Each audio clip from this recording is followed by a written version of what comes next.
Assalamualaikum warahmatullahi wabarakatuh. Nama saya Aditya Bayu Wijaya, NIM 51904113001. Pada kesempatan kali ini saya akan menjelaskan tentang program sederhana saya, yaitu adalah membuat sebuah sistem CRUD, tetapi menggunakan sistem login juga. Jadi nanti untuk dapat mengakses sistem CRUD-nya itu harus login terlebih dahulu. Dan sistem loginnya itu akan terhubung dengan database dan menyesuaikan dengan data pada database. Jika datanya sama, maka akan dapat login, dan jika salah, maka tidak akan bisa login.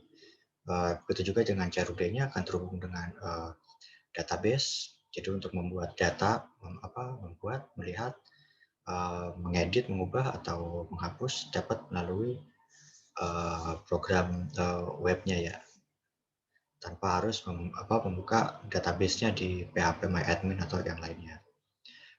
Langsung saja. Seperti biasa, saya nonaktifkan terlebih dahulu kameranya.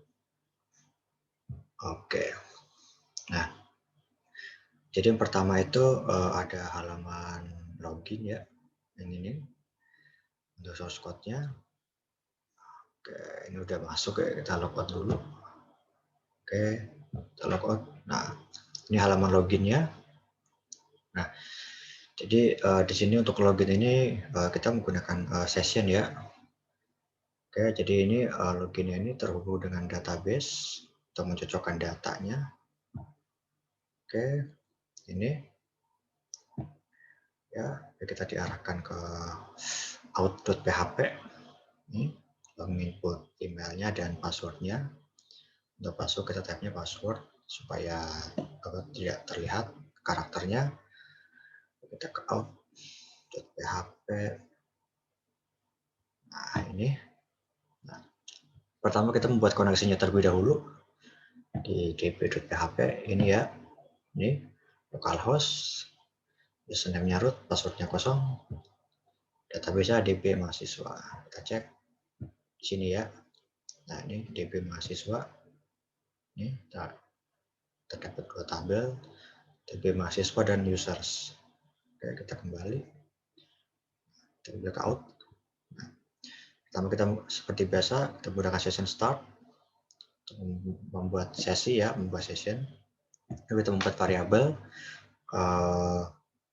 email dan passwordnya.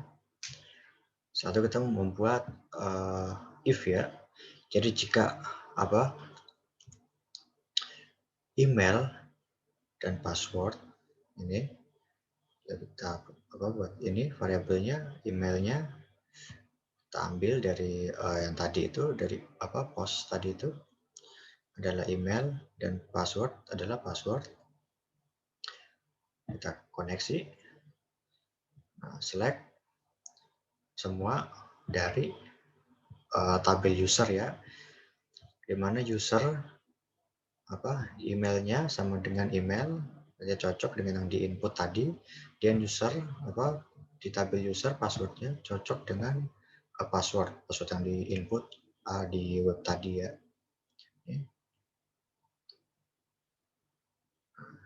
Jika emailnya sama dengan email ya, artinya sudah berhasil login,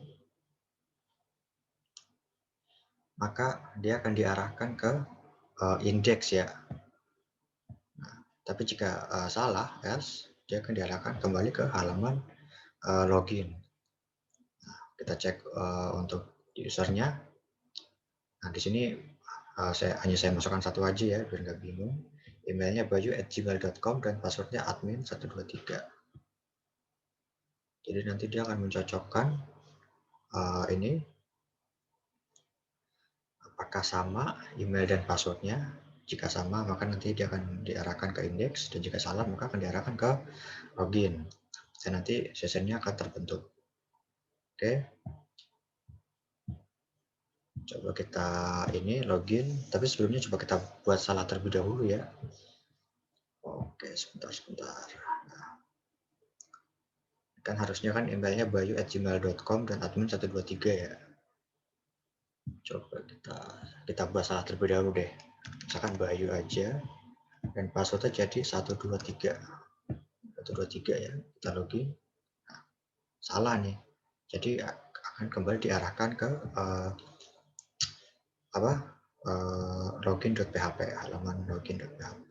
Oke, coba sekarang kita ini login, kita pakai data yang betul, admin 123 login. Nah, berhasil ya. Ya, sudah berada di indeks. Ini menampilkan sesuai emailnya, selamat datang tadi kan bayu@gmail.com ya. Nah, di sini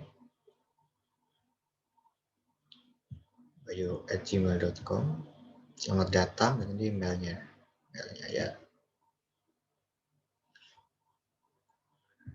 Oke, jadi ini jika sudah terdapat sesi dan artinya sudah memiliki email, maka nanti akan variabel ini akan beremail, dan variabel message ini untuk menampilkan emailnya ya. Atau jika belum mempunyai email, maka akan dikembalikan ke halaman login. Oke. Dan ini berguna di semua itu ya, semua halaman nantinya protected page ini. Jadi misalkan ada di sini nih, ada di index, kita include protected page. Lalu sini juga halaman logout, login nggak ada ya. Nah, di sini juga lihat untuk menampilkan data dan ubah. Oke. Jadi fungsinya apa? Ini.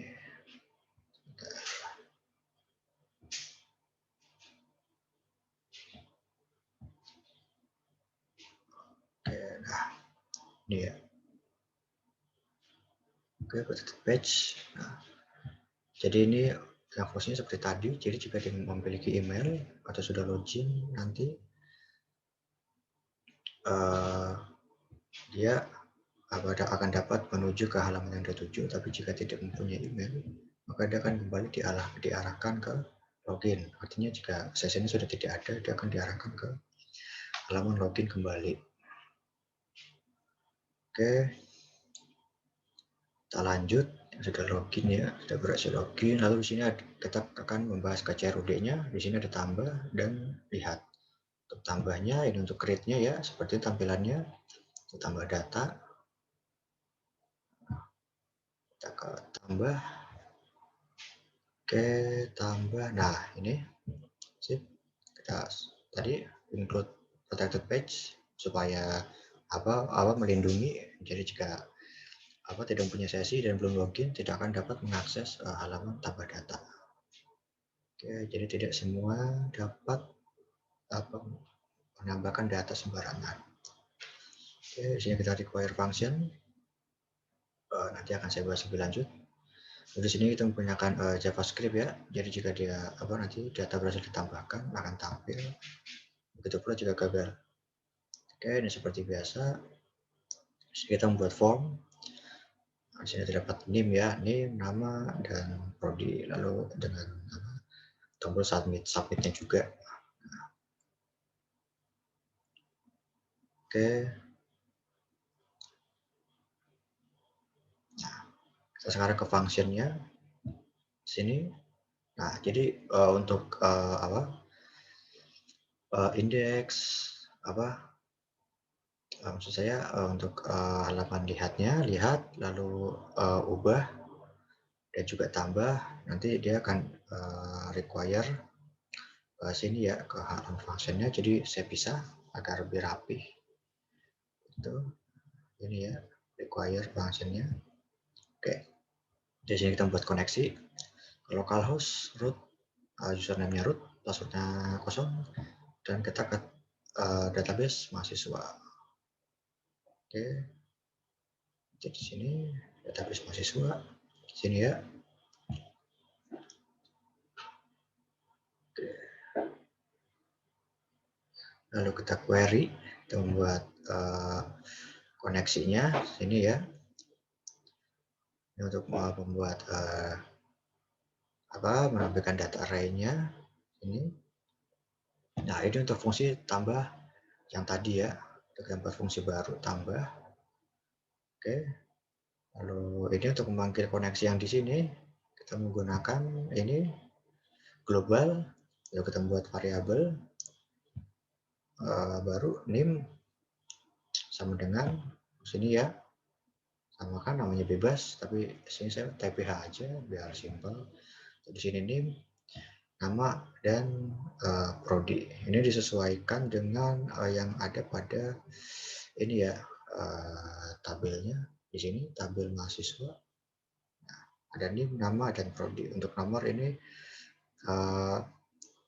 ya otomatis auto increment dari sistemnya, jadi tidak kita edit. Oke. Nah, lalu untuk query-nya, karena kita akan membuat data, artinya memasukkan data ke dalam tabel. Itu dengan menggunakan insert, masukkan ke nama tabelnya TB mahasiswa. Ini TB mahasiswa dengan value atau isinya. Nah, ini yang pertama ini kan itu ya nomor ini kan otomatis, jadi kita nggak ubah-ubah lagi, dia udah auto increment. Yang kita ubah adalah name, nama dan prodinya. Di sini ya, variabel name dia akan mengisikan name, nama dia akan ke nama, dan prodi dia akan ke prodi. Oke, lalu di sini return MySQLi affected rows, ini untuk mengirimkan data ke sini. Tambah untuk ini ya. Jadi jika dia lebih dari 0, maka data berhasil ditambah. Tapi jika kurang dari 1 gitu ya, nggak ada, maka berarti data gagal ditambahkan. Oke. Itu untuk tambah. Ini ya. Kita coba.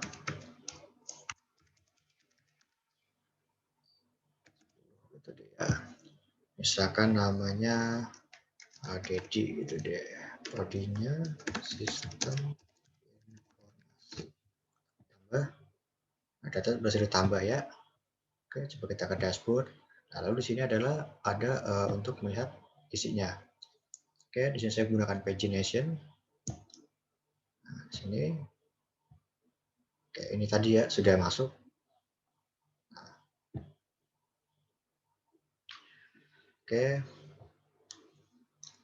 Lalu kita ke resource-nya. Nah, di sini seperti biasa kita tetap require function karena untuk koneksinya ada di sana, dan tentunya protected page untuk melindungi halamannya. Jadi jika orang yang belum login, dia tidak akan dapat mengakses halaman ini ya untuk melihat datanya. Oke. Di sini saya menggunakan pagination. Di sini saya untuk menentukan jumlah data per halamannya. Di sini saya tentukan 3 per halamannya. Nah, di sini ada 3 ya. Ya, jadi untuk menentukan halaman ini menggunakan limit ini ya.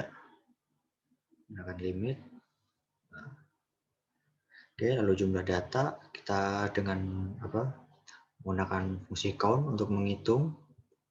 Kita query select bintang semua, pilih semua dari tabel mahasiswa. Jadi akan menghitung ada berapa data pada tabel mahasiswa. Lalu untuk jumlah halaman di sini adalah dengan rumus jumlah data ini ya dibagi jumlah data per halaman. Nih 3. Oke. Lalu cell ini Cell ini untuk fungsi membulatkan ya. Jadi membulatkan ke atas cell. Oke. Lalu kita butuh halaman aktif untuk mengetahui sekarang sedang berada di halaman berapa. Lalu kita iset. Kita gunakan fungsi get untuk mendapatkan halaman. Oke. Ini halaman. Jadi ini akan menunjukkan di halaman pertama ya. Di sini 1. Jadi jika halamannya itu halaman aja gitu ya, jadi dia akan ke halaman 1. Oke, lalu awal data Di sini kita menggunakan rumus jumlah data per halaman, ini 3. Lalu halaman dikali halaman aktif ini dan dikurangi jumlah data per halaman. Jadi awal data ini begini. Jadi misalkan kita kan berada di halaman pertama nih ya. Jadi kan ini ada data ke 1, 2, dan 3. Jadi halaman keduanya itu dia biar bisa tahu di halaman kedua itu dia akan diambil dari data ke 4, 5, dan 6. Jadi bukan dari 1, 2, dan 3 lagi. Oke, karena kalau itu kan sama aja bohong ya. Oke, jadi fungsi seperti itu. Ya, jika ini kan akan dimulai dari di halaman kedua akan dimulai dari data ke 4, 5, dan 6. Data keempat gitu ya. Jadi kan dia satu halaman hanya 3. Jadi dari 4 karena hanya 3 jadi 4, 5, dan 6 saja. Dan di halaman ketiganya dimulai dari halaman ke halaman 7. Data ke-7 ya, ini nomornya ini tidak urut karena ini ada nomor dari ini database-nya auto increment karena tadi ada yang dihapus, jadi ini akan diambil dari data ke-7 dan karena ada 3 jadi 7, 8, dan 9. Oke. Ini juga sama. Nah. Oke. Setelah itu kita buat variabel, kita query select from, select bintang, ambil semua dari tabel mahasiswa TPMHS. Kita limit ini ya, jadi untuk membatasi datanya, data tadi itu per halamannya. Oke, langsung ke sini. Nah, ini seperti yang kemarin untuk menampilkannya. Saya menggunakan tabel ya, tabel yang ada nomor, aksi untuk ubah dan hapusnya, lalu ada NIM, nama, dan prodi. Oke, sini menggunakan perulangan, gunakan for each untuk perulangan array. Ya, di sini ada nomor yang tadi itu dari database, lalu ini untuk ubah dan hapus, dan ada NIM, nama, dan prodi atau increment. Oke. Setelah itu kita ini untuk menambahkan itu ya angka untuk navigasinya, yang ini angka ini untuk berpindah-pindah halaman.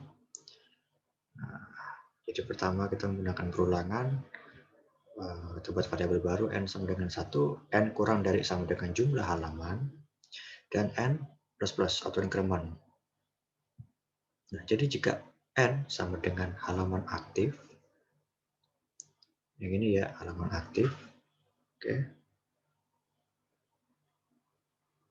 Nah, jadi dia nanti akan mengubah fontnya ke bold dengan warna hijau. Oke. Oke.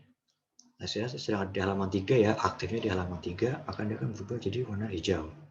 Begitu juga jika pindah kedua, dia akan berubah jadi warna hijau. Oke.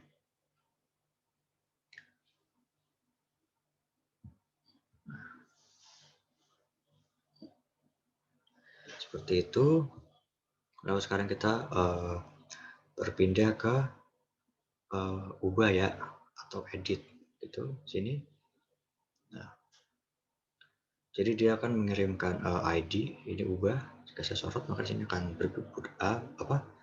berubah-ubah ya.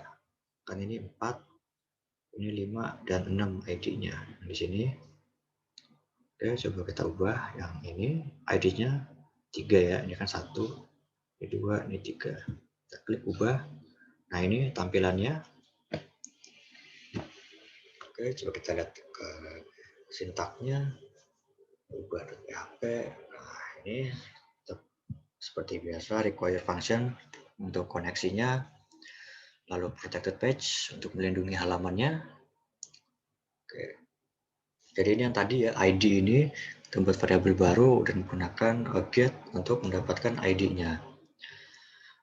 Lalu variabel baru lagi, kita query select all from tabel mahasiswa, di mana nomor sama dengan ID yang tadi ya.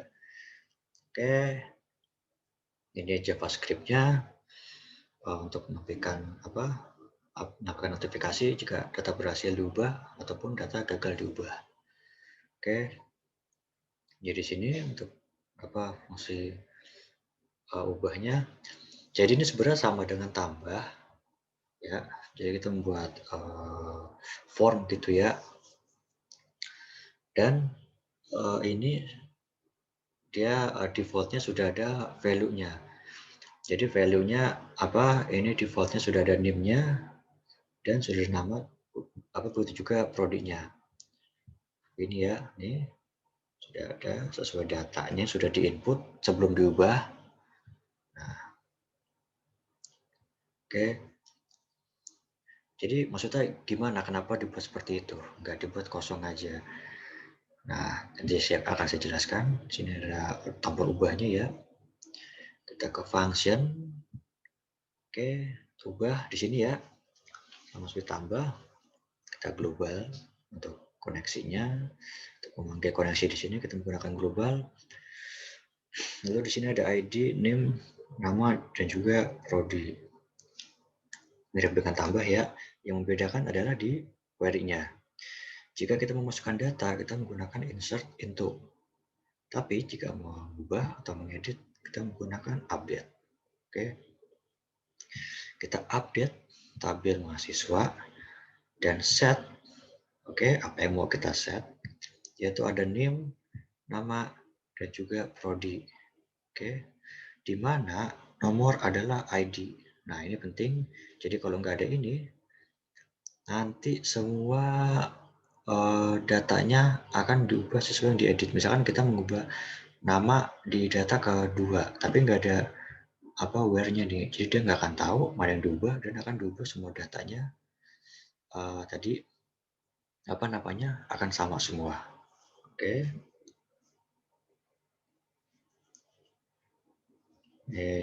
Untuk return-nya, untuk notifikasi tadi ini ya, jika data berhasil ini juga lebih dari 1, ubahnya dari fungsi ubah juga lebih dari 1, maka akan menampilkan notifikasi berhasil. Tapi jika sebaliknya, maka data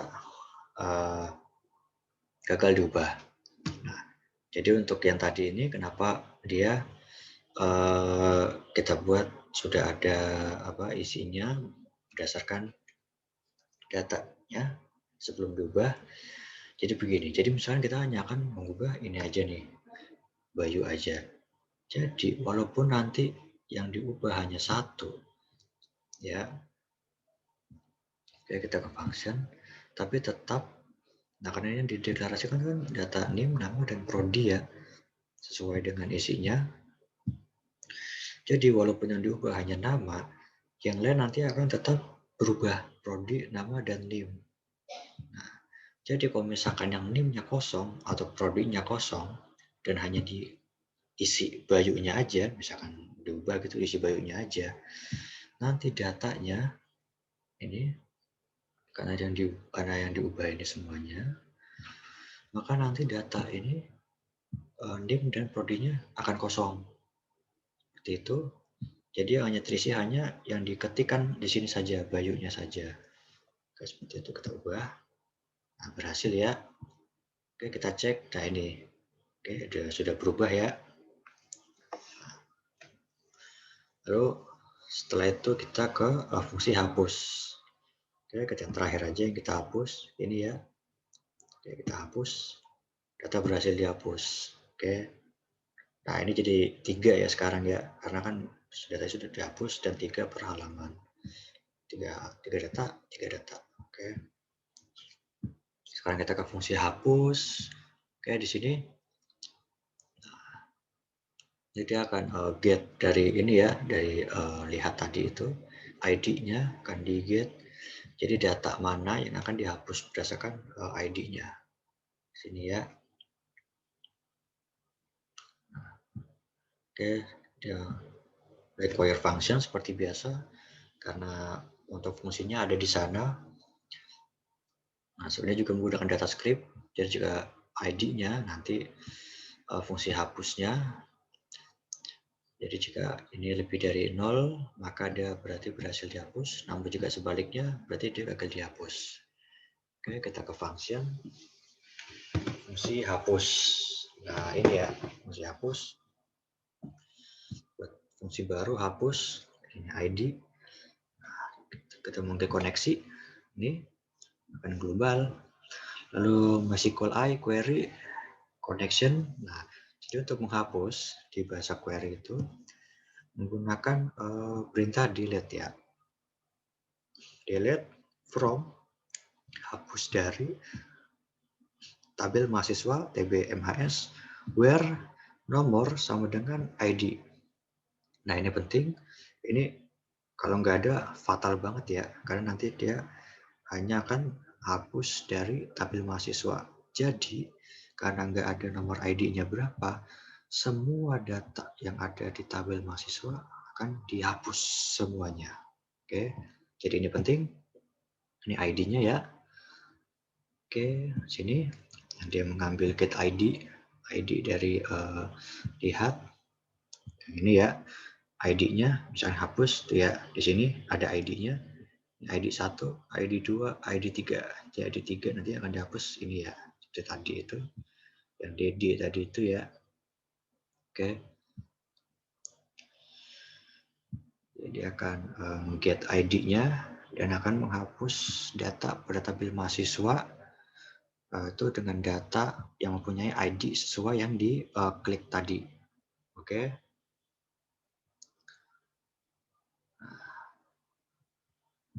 Setelah ini kita ke fungsi logout. Nah, logout ini akan mengarahkan ke halaman lagi, halaman logout jika takutnya kepencet gitu ya. Halaman logout. Di sini ya. Sebentar ke indeks. Nah, ini kita bisa ketik logout, nah kita akan ke halaman logout.php. Ini ya. Nah, jadi biasa gunakan protected page supaya tidak dapat diakses sembarangan. Lalu ini untuk tadi, apakah Anda yakin ingin logout gitu ya?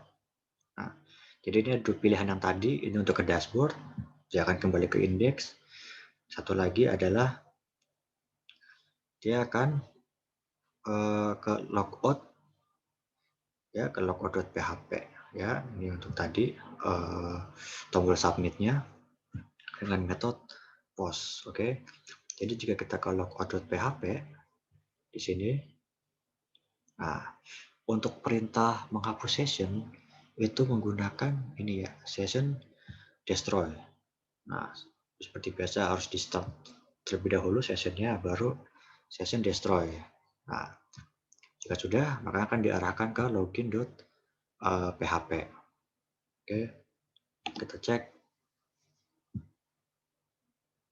Inspect. Oke.